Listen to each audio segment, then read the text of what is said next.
बचपन में हमको लगता था कि हम दुनिया के सबसे बदनसीब लड़कों में से एक हैं, क्योंकि हम अपने घर के सबसे छोटे भाई हैं और जिसको भी अपना गुस्सा निकालना रहता था वो सब लोग हम पे निकालता था। मेरे घर में अगर सबसे बड़ा मेरा कोई दुश्मन था तो वो थे मेरे बड़े भैया। आपके बड़े भैया आपसे बहुत प्यार करते होंगे, लेकिन मेरे बड़े भैया हम पे अत्याचार करते थे। अगर बचपन में हम कहीं खेलने चले गए, कहीं घूमने चले गए और रास्ते में भैया को गलती से मिल जाते थे तो भैया पूरे समाज के सामने हमको चप्पल निकाल के मारते थे और मारते मारते ये बोलते थे कि घर आने से पहले बाबू अगर 18 तक पढ़ा याद नहीं हुआ ना तो मार के गोड़ हाथ तोड़ देंगे। उस समय हम पहली बार भैया को रास्ता भर गरियावत गए थे। और गाली देने का मतलब ये नहीं कि बहुत बड़ा बड़ा गाली, बस कुत्ता पिल्ला से ज्यादा मेरा औकात नहीं था। धीरे धीरे हम बड़ा होते गए, भैया का अत्याचार भी हम पे बढ़ते चला गया। जब हम 5वां 6ठा में थे तो आपके साथ भी ऐसा होता होगा कि बचपन में आदमी बेड पे टॉयलेट कर देता, हम भी कर देते थे। और जिस दिन भैया हमको बेड पे टॉयलेट करते हुए पकड़ लेते थे, रात में जग जाते थे, वो भले 12 बजे या 1 बजे रात में हमको भर रात वो बिना कपड़ा का बाहर खड़ा कर देते थे।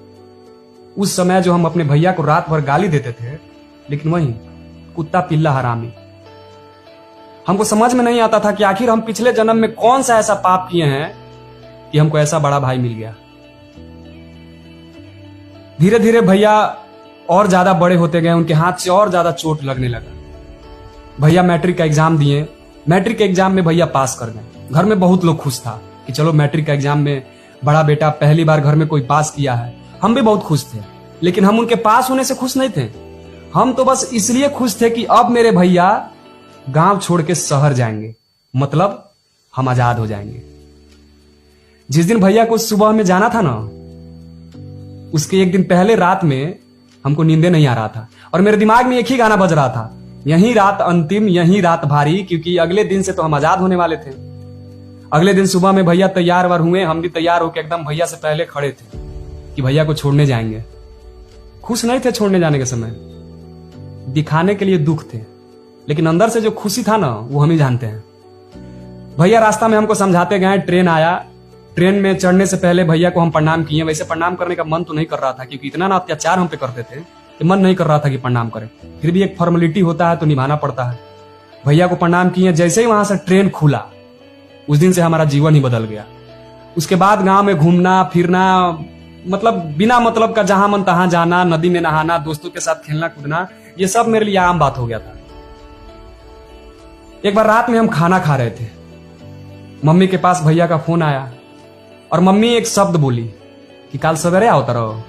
हमारा प्राणे सूख गया, रोटी अंदर नहीं जा रहा था।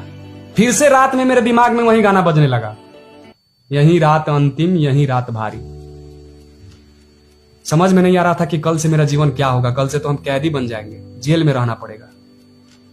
धीरे धीरे हम भी बड़ा हो गए, हम भी एग्जाम दिए, हम भी पास कर गए।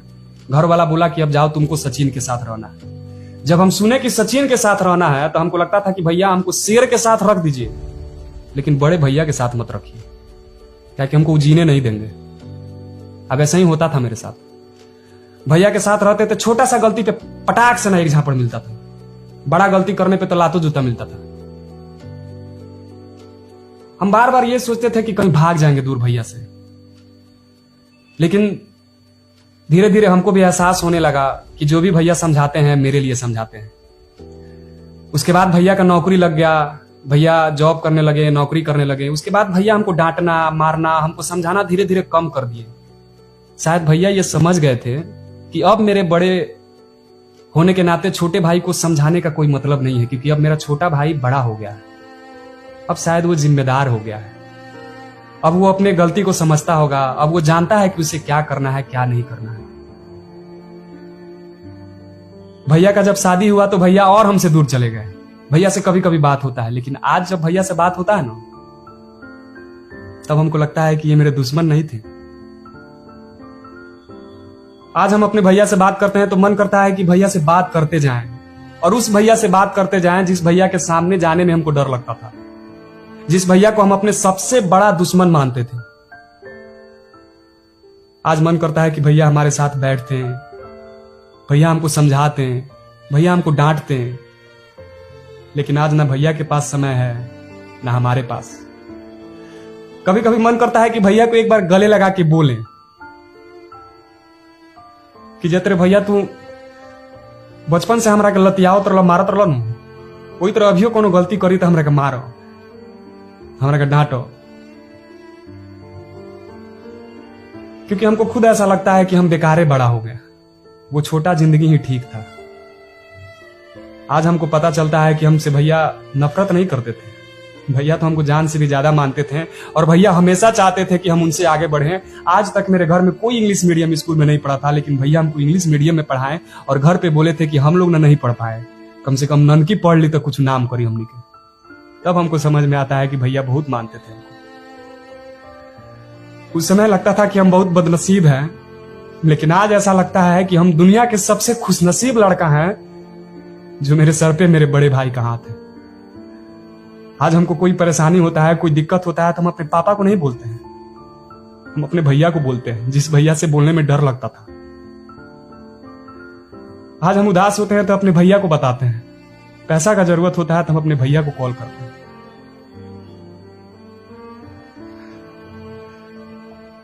माफ कीजिएगा भैया, अगर हमको पहले से पता होता ना कि बड़ा होने के बाद हम आपसे इतना दूर हो जाएंगे, तो हम कभी नहीं चाहते कि हम बड़ा हो जाएं। हम ये भी चाहते थे कि अगर हम बड़ा भाई होते ना तब दिखाते कि क्या फर्ज होता है बड़ा भाई का। लेकिन अब लगता है कि शायद अगर हम बड़ा भाई होते तो जो मेरे बड़े भैया ने फर्ज निभाया, जो प्यार मेरे बड़े भैया ने हमको दिया, वो शायद हम जिंदगी में कभी नहीं दे पाते। आपके भी भैया ऐसे करते होंगे, मारते होंगे, डांटते होंगे, तो आप भी मेरे जैसा मत सोचिएगा। सच में कहा जाता है कि बड़ा भाई बाप के समान होता है। बहुत याद आता है भैया का।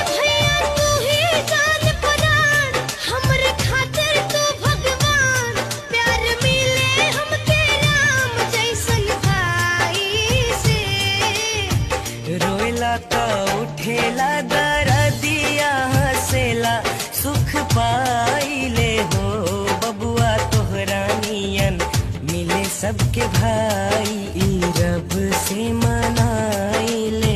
बचपन में हमको लगता था कि हम दुनिया के सबसे बदनसीब लड़कों में से एक हैं, क्योंकि हम अपने घर के सबसे छोटे भाई हैं और जिसको भी अपना गुस्सा निकालना रहता था वो सब लोग हम पे निकालता था।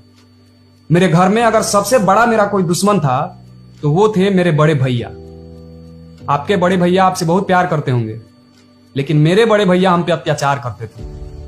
अगर बचपन में हम कहीं खेलने चले गए, कहीं घूमने चले गए और रास्ते में भैया को गलती से मिल जाते थे तो भैया पूरे समाज के सामने हमको चप्पल निकाल के मारते थे और मारते मारते ये बोलते थे कि घर आने से पहले बाबू अगर 18 तक पढ़ा याद नहीं हुआ ना तो मार के गोड़ हाथ तोड़ देंगे। उस समय हम पहली बार भैया को रास्ता भर गरियावत गए थे, और गाली देने का मतलब ये नहीं कि बहुत बड़ा बड़ा गाली, बस कुत्ता पिल्ला से ज्यादा मेरा औकात नहीं था। धीरे धीरे हम बड़ा होते गए, भैया का अत्याचार भी हम पे बढ़ते चला गया। जब हम 5वां 6ठा में थे तो आपके साथ भी ऐसा होता होगा कि बचपन में आदमी बेड पे टॉयलेट कर देता, हम भी कर देते थे। और जिस दिन भैया हमको बेड पे टॉयलेट करते हुए पकड़ लेते थे, रात में जग जाते थे, वो भले 12 बजे या 1 बजे रात में, हमको भर रात वो बिना कपड़ा का बाहर खड़ा कर देते थे।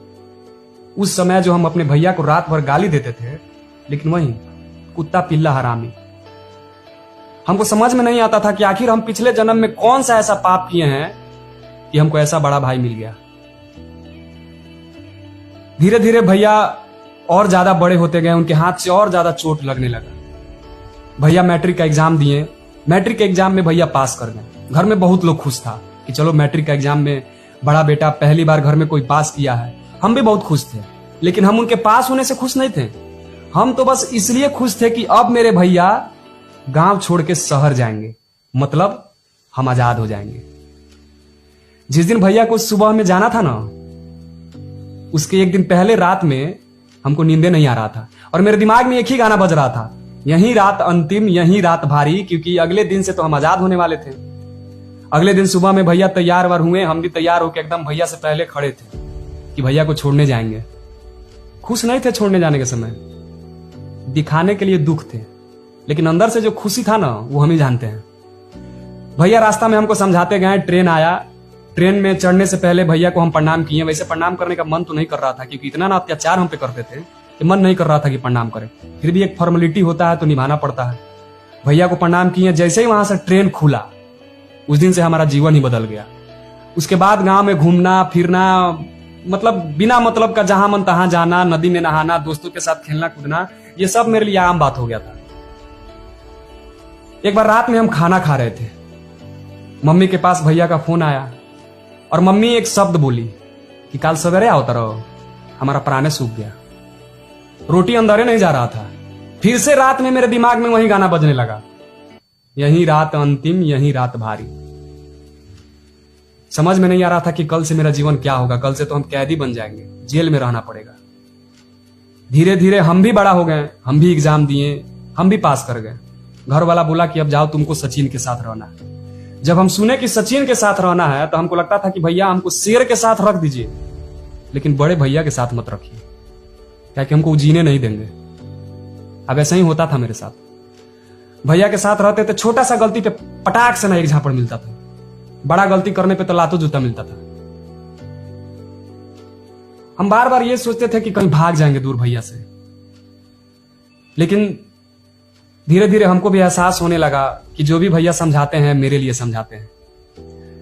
उसके बाद भैया का नौकरी लग गया, भैया जॉब करने लगे, नौकरी करने लगे। उसके बाद भैया हमको डांटना मारना, हमको समझाना धीरे धीरे कम कर दिए।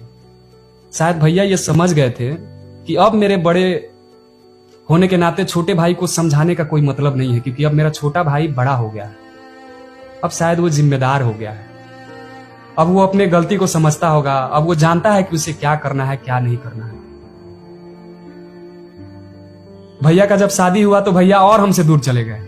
भैया से कभी कभी बात होता है, लेकिन आज जब भैया से बात होता है ना, तब हमको लगता है कि ये मेरे दुश्मन नहीं थे। आज हम अपने भैया से बात करते हैं तो मन करता है कि भैया से बात करते जाएं, और उस भैया से बात करते जाएं जिस भैया के सामने जाने में हमको डर लगता था, जिस भैया को हम अपने सबसे बड़ा दुश्मन मानते थे। आज मन करता है कि भैया हमारे साथ बैठते हैं, भैया हमको समझाते हैं, भैया हमको डांटते हैं, लेकिन आज ना भैया के पास समय है ना हमारे पास। कभी कभी मन करता है कि भैया को एक बार गले लगा के बोलें कि जतरे भैया तू बचपन से हमरा के लतियावत रहल, मारत रहल न, वही तरह अभियो कोनो गलती करी तो हमरा के मारो, हमरा के डांटो। क्योंकि हमको खुद ऐसा लगता है कि हम बेकारे बड़ा हो गए, वो छोटा जिंदगी ही ठीक था। आज हमको पता चलता है कि हमसे भैया नफरत नहीं करते थे, भैया तो हमको जान से भी ज्यादा मानते थे, और भैया हमेशा चाहते थे कि हम उनसे आगे बढ़ें। आज तक मेरे घर में कोई इंग्लिश मीडियम स्कूल में नहीं पढ़ा था, लेकिन भैया हमको इंग्लिश मीडियम में पढ़ाएं, और घर पे बोले थे कि हम लोग ना नहीं पढ़ पाए, कम से कम ननकी पढ़ ली तो कुछ नाम करी हमने के। तब हमको समझ में आता है कि भैया बहुत मानते थे हमको। उस समय लगता था कि हम बहुत बदनसीब हैं, लेकिन आज ऐसा लगता है कि हम दुनिया के सबसे खुशनसीब लड़का हैं जो मेरे सर पे मेरे बड़े भाई का हाथ है। आज हमको कोई परेशानी होता है, कोई दिक्कत होता है, तो हम अपने पापा को नहीं बोलते हैं, हम अपने भैया को बोलते हैं, जिस भैया से बोलने में डर लगता था। आज हम उदास होते हैं तो अपने भैया को बताते हैं, पैसा का जरूरत होता है तो हम अपने भैया को कॉल करते हैं।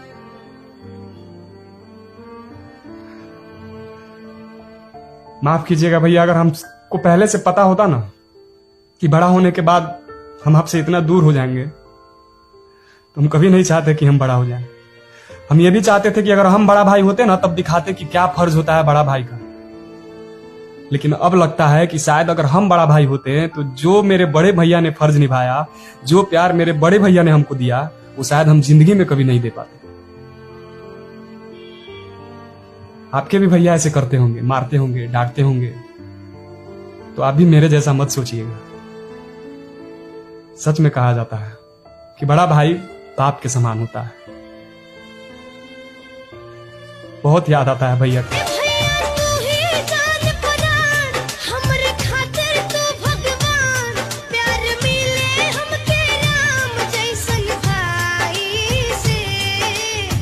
रोएला का उठेला दरदिया हसेला सुख पाइले हो बबुआ तोहरा नियन मिले सबके भाई। ई रब से